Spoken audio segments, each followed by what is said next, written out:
Assalamualaikum warahmatullahi wabarakatuh. Salam sejahtera bagi kita semua. Perkenalkan, nama saya Citra Dulavira, NIM 10512010141. Saya dari program studi ilmu politik. Terima kasih atas kesempatan yang diberikan Tuhan kepada saya sehingga saya dapat menjelaskan tugas materi model sistem politik dan struktural fungsional. Lewat video ini, saya akan menjelaskan materi tersebut. Mari kita mulai untuk menjelaskan materinya. Pertama-tama, saya akan menjelaskan teori struktural fungsional.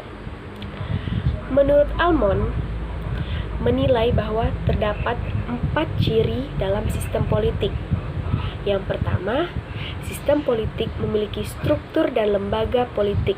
Yang kedua, sistem politik menjalankan fungsi yang sama walaupun frekuensinya berbeda. Dan yang ketiga, struktur politik menjalankan fungsi tertentu. Yang keempat, yang terakhir, yaitu sistem politik merupakan sistem campuran apabila dilihat dari segi budaya.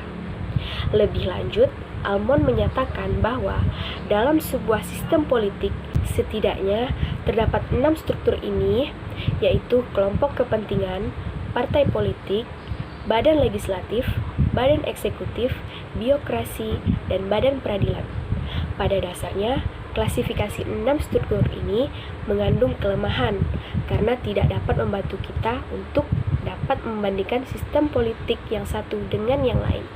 Menurut Almond lagi, untuk dapat membandingkan sebuah sistem politik dengan sistem politik yang lain, kita bisa lihat dengan mengetahui cara bekerja sama keseluruhan sistem. Sekarang kita masuk ke struktur atau lembaga politik. Struktur umum yang dimiliki oleh sistem politik adalah kelompok-kelompok kepentingan partai politik, badan legislatif, eksekutif, birokrasi, dan badan peradilan. Kelemahan klasifikasi ini adalah tidak terlalu membantu dalam memperbandingkan suatu sistem politik dengan sistem politik yang lain. Misalnya, kita akan membandingkan sistem politik dengan sistem politik ini.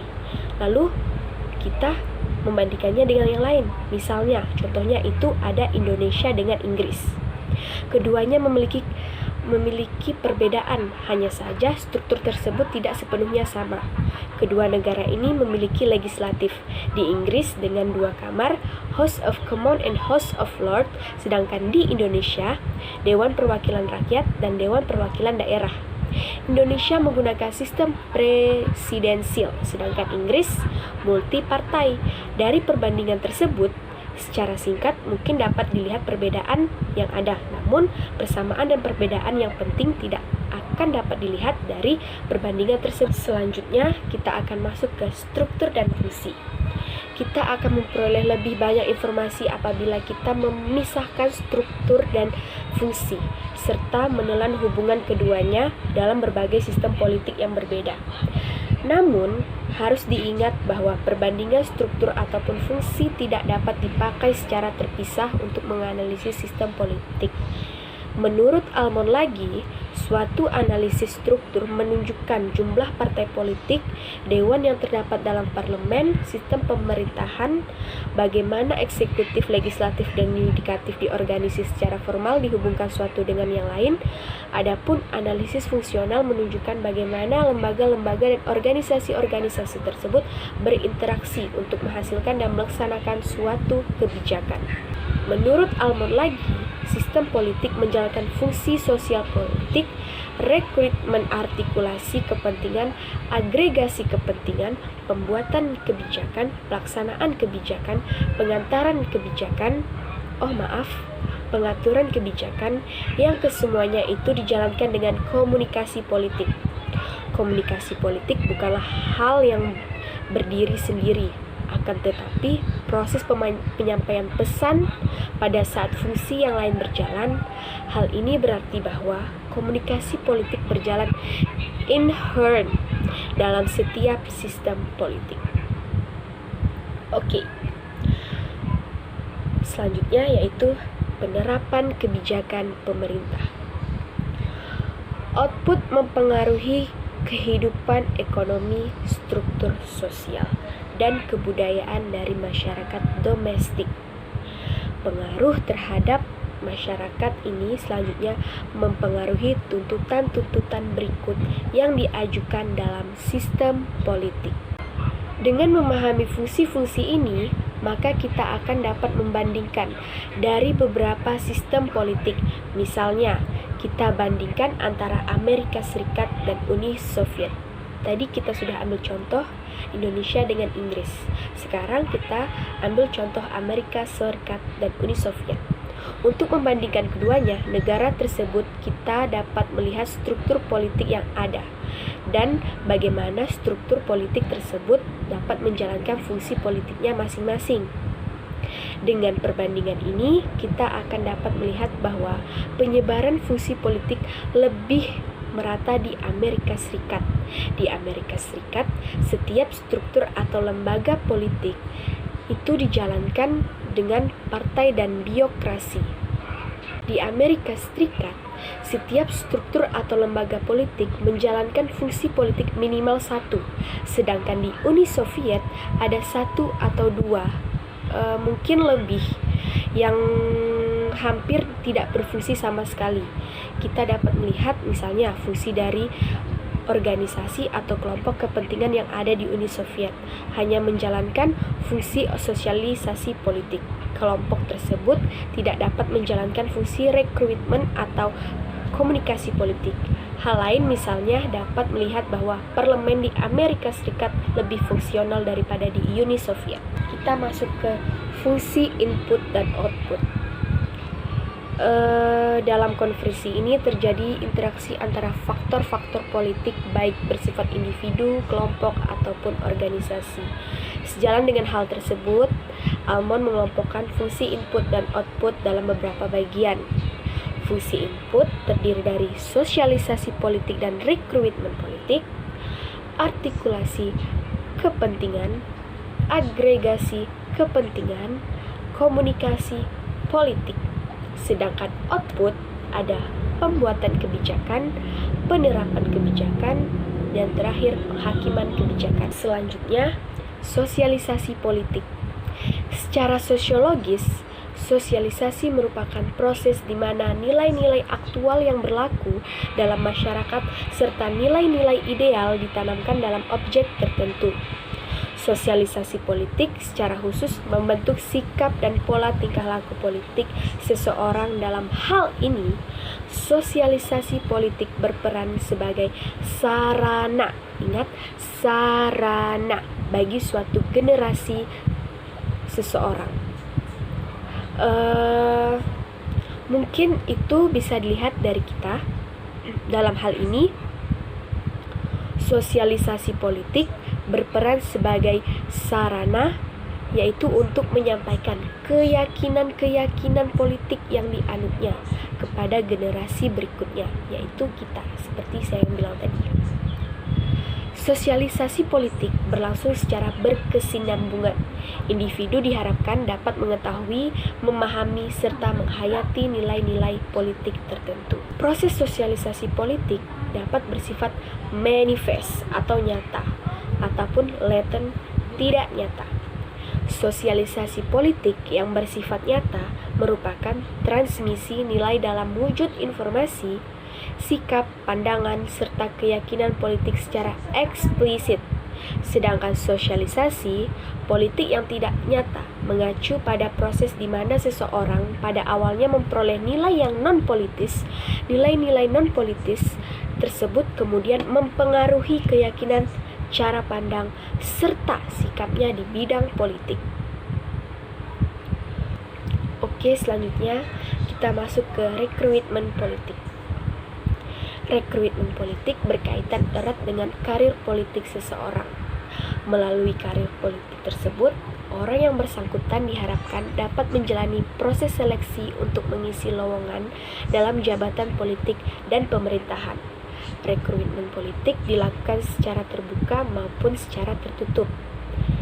Contoh secara terbuka yaitu yang berarti rekrutmen politik tersebut ditujukan kepada semua warga negara yang memenuhi syarat yang telah ditentukan. Sebaliknya, hanya orang-orang tertentu saja yang dapat direkrut untuk menduduki suatu jabatan politik dalam sistem rekrutmen tertutup. Individu yang direkrut biasanya yang memiliki hubungan cukup erat dengan penguasa atau elit berdasarkan persamaan darah, kedekatan suku, agama, ataupun ideologi. Ya, bisa kita bilang mungkin dia harus sesama orang daerah, atau dia ada hubungan darah, atau mungkin sanak saudara yang artikulasi kepentingan. Pada dasarnya, artikulasi kepentingan merupakan sebuah proses yang ditempuh agar kebutuhan dan kepentingan masyarakat dapat terpenuhi. Lazimnya, kebutuhan dan kepentingan masyarakat tersebut dikemukakan secara nyata melalui organisasi dan lembaga yang ada. Dalam masyarakat yang maju, pengartikulasian kepentingan masyarakat dilakukan oleh kelompok kepentingan, misalnya serikat buruh. Namun, kelompok kepentingan semacam itu belum terlalu berperan di negara-negara berkembang. Ya, contohnya di negara kita sendiri. Peran mereka biasanya dijalankan oleh penguasa atau tokoh masyarakat setempat. Selanjutnya, agregasi kepentingan. Agregasi kepentingan adalah sebuah proses yang fungsinya memadukan semua kepentingan anggota masyarakat yang telah diartikulasikan.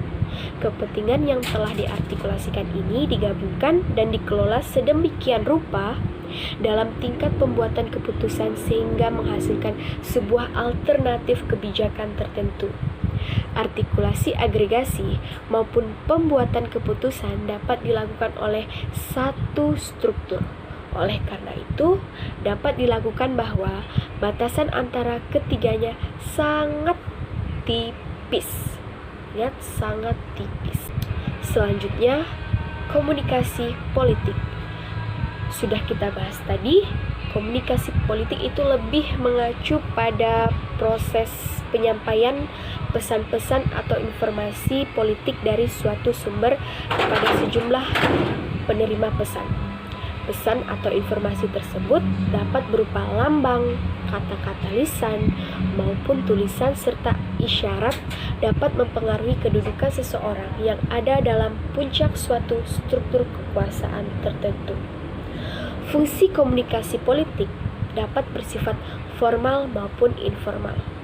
Formal apabila informasinya disampaikan melalui media formal seperti radio, televisi, partai politik, dan sebagainya. Informasi apabila proses penyampaian informasi dilakukan secara langsung melalui tatap muka, yaitu mungkin di lobi politik yang dilakukan oleh para pejabat pemerintah. Ya, seperti dia mengadakan suatu rapat atau perbincangan. Selanjutnya, pembuatan keputusan. Pembuatan keputusan atau rule making adalah salah satu fungsi output. Seperti yang telah kita ketahui sebelumnya bahwa proses pembuatan keputusan terdiri atas beberapa tahap sebelum ia melahirkan kebijakan tertentu. Tahapan tersebut mencakup artikulasi dan agregasi kepentingan. Biasanya keputusan politik termaktub itu dalam peraturan-peraturan yang dibuat oleh lembaga legislatif bekerja sama dengan pemerintah. Selanjutnya itu ada penerapan keputusan. Penerapan keputusan atau rule application adalah sebuah proses menjalani peraturan yang telah diterapkan. Lazimnya, fungsi ini dijadikan oleh lembaga eksekutif.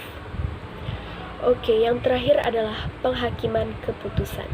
Penghakiman keputusan atau rule adjudication adalah proses menghakimi tindakan-tindakan yang dianggap menyimpang dan melanggar peraturan yang telah ditetapkan. Pada hakikatnya, fungsi ini ditunjukkan untuk mencegah terjadinya penyelewengan atas peraturan-peraturan yang dilakukan dan dalam kehidupan masyarakat. Sesuai dengan namanya, maka lembaga yang berwenang menjalankan fungsi ini adalah lembaga yudikatif. Baiklah, penjelasan saya cukup sampai di sini. Apabila kurang dan lebihnya, saya mohon maaf, karena kesempurnaan hanya milik Allah Subhanahu wa Ta'ala. Saya ucapkan wassalamualaikum warahmatullahi wabarakatuh. wabarakatuh.